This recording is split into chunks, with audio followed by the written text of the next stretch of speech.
कार्यालय, नगर परिषद कार्यालयामध्ये भावी नगराध्यक्ष, नगरसेवक हे फॉर्म भरण्यासाठी येतात, त्यांचे समर्थक येतात.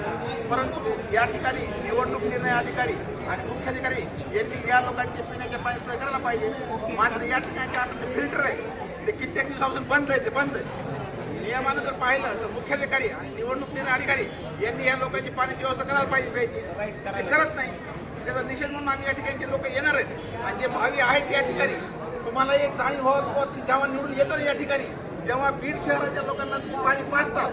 कारण की ह्या नगर परिषद कार्यालयाची जबाबदारी अशी आहे संपूर्ण बीड शहराला पाणी पाजण्याची जबाबदारी त्यांची आहे. मात्र तर या नगर परिषद कार्यालयामध्ये येणाऱ्या लोकांना किंवा भावी नगराध्यक्ष असतील, नगरसेवक असतील किंवा हे निवडणूक निर्णय कामानिमित्त जे कर्मचारी येतात त्यांना जर प्यायला पाण्याची व्यवस्था नसेल तर हे प्रशासन किती गंभीर आहे.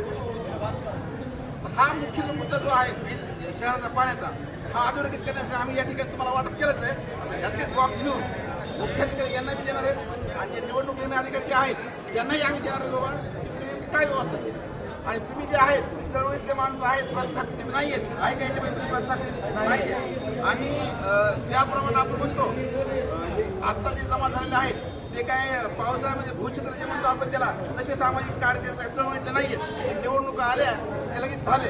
गेल्या कित्येक वर्षापासून मी तुम्हाला पाहतोय, मी तुमच्यासोबत काम सुद्धा केलेलं आहे. त्यामुळं तुम्हाला सर्वांना शुभेच्छा आणि बीडकरांचा पाण्याचा प्रश्न सोडवताना अशी तुम्हाला अपेक्षा व्यक्त करते.